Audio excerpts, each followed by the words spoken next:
నమస్తే పిల్లలు. మనం ఈరోజు పరమానందయ్య శిష్యుల కథలలో శొంఠి వైద్యం అనే కథ చెప్పుకుందాం.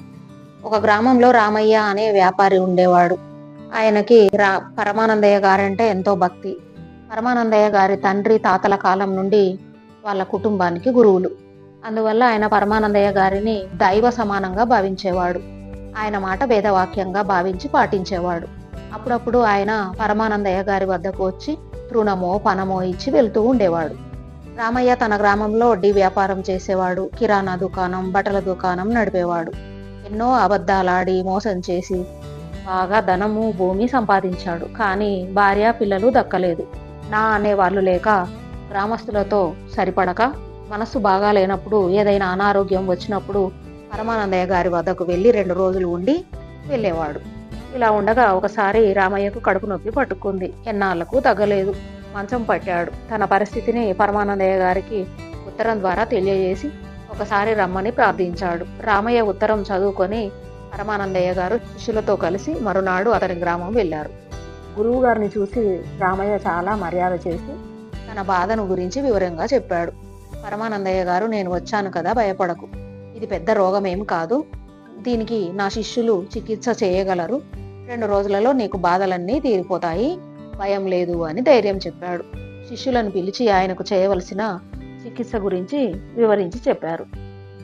గురువు ఆజ్ఞ దొరకడమే ఆలస్యం. ఒక శిష్యుడు తన సంచిలో ఉన్న సొంటి పొడుం తీసి కొంచెం పంచదార కలిపి రామయ్యకు ఇచ్చి గోరువెచ్చని నీళ్లు తాగించాడు.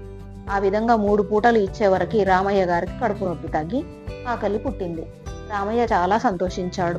2వ రోజు ఇంకో శిష్యుడు శొంఠి మెత్తగా దంచి కషాయం కాచి తాగించాడు. రామయ్య శరీరం అంతా వేడి పుట్టింది. 3వ రోజు శొంఠి గంధం తీసి రామయ్య శరీరం అంతా పట్టించారు. దాంతో రామయ్య శరీరం అంతా మంటలు పుట్టాయి. ఆ బాధ భరించలేక రామయ్య గట్టిగా అరవడం మొదలుపెట్టాడు. అది చూసి పరమానందయ్య గారు, ఏమీ భయపడకు, రోగం తగ్గే ముందు అలాగే ఉంటుందని ధైర్యం చెప్పాడు.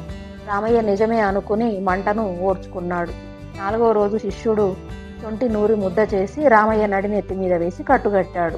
ఉన్న బాధలు చాలక తలపోటు పట్టుకొని పిచ్చిగా అరుస్తూ బాధపడుతున్నాడు. అతని స్థితి చూసి పరమానందయ్య గారు శిష్యులను పిలిచి కొంప ముంచారు, రామయ్య చచ్చే స్థితిలో ఉన్నాడు అని బాగా ఆలోచించి చికిత్సను మార్చమని చెప్పి వెళ్ళాడు. ఇంత కష్టపడి చికిత్స చేస్తుంటే గురువుగారు మెచ్చుకోకుండా ఇంకా కోపపడుతున్నారు అని, గురువుగారు మీరేం దిగులు పడకండి, మేము ఆయన చచ్చినా సరే ఆయన ప్రాణాలు పోనీయం అని మాట ఇచ్చారు. రాత్రి శిష్యులంతా కలిసి ఆలోచించసాగారు. రామయ్య ప్రాణాలు పోకుండా ఆపాలి అంటే శరీరంలో ఏ రంధ్రం నుండి ప్రాణాలు పోతాయి అని ఆలోచిస్తున్నారు. ఒకరు ముక్కు నుండి, ఒకరు నోట్లో నుండి, ఒకరు కండ్ల నుండి అనేసి అనుకుంటున్నారు. ఒక్కొక్కడు ఒక్కో రకంగా మాట్లాడుతున్నాడు.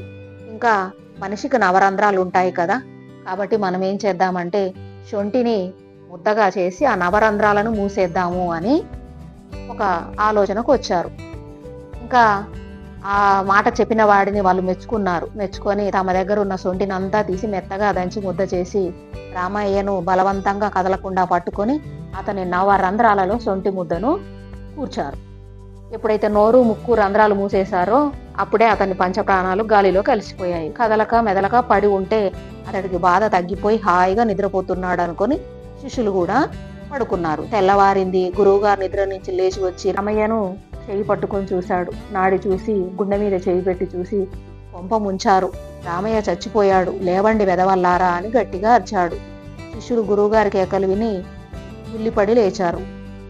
తాము చేసిన ఘనకార్యం గురించి చెప్పబోయారు. వాళ్ళ తెలివి తక్కువ వైద్యం వల్ల రామయ్య చచ్చిపోయాడని గురువుగారు తిట్టారు. మీ వైద్యం వల్లనే అతడు చచ్చిపోయాడని తెలిస్తే ఈ ఊరు వాళ్ళకి మిమ్మల్ని చంపేస్తారు. ఇప్పుడు ఆయన దహన సంస్కారాలు చేయాలి, వెళ్ళి ఇరుగు పొరుగు వాళ్ళకి చెప్పిరండి అని పంపాడు. రామయ్య అంటే ఊళ్ళో వాళ్ళ ఎవరికి పడదు. కాబట్టి వాడు చస్తే మాకేంటి, బతికితే మాకేంటి అని ఎవరు రాము అని అన్నారు. పరమానందయ్య గారు తన శిష్యుల సహకారంతో ఆ రామయ్య దహన సంస్కారాలు చేపించాడు. రామయ్య అంతకుముందే తాను చచ్చిపోతే తన యావదాస్తి పరమానందయ్య గారి మఠానికి వీలునామా రాసి పెట్టాడు. దాని ప్రకారం రామయ్య ఆస్తిని తీసుకుని శిష్య సమేతంగా స్వగ్రామం వెళ్ళిపోయాడు పరమానందయ్య గారు. కథ విన్నారు కదా, మరి నచ్చిందా పరమానందయ్య గారి శిష్యులు, వారి చికిత్స, వారి తెలివి తక్కువతనము? నచ్చితే లైక్ చేయండి, షేర్ చేయండి, సబ్స్క్రైబ్ చేసుకోండి. Thank you for watching.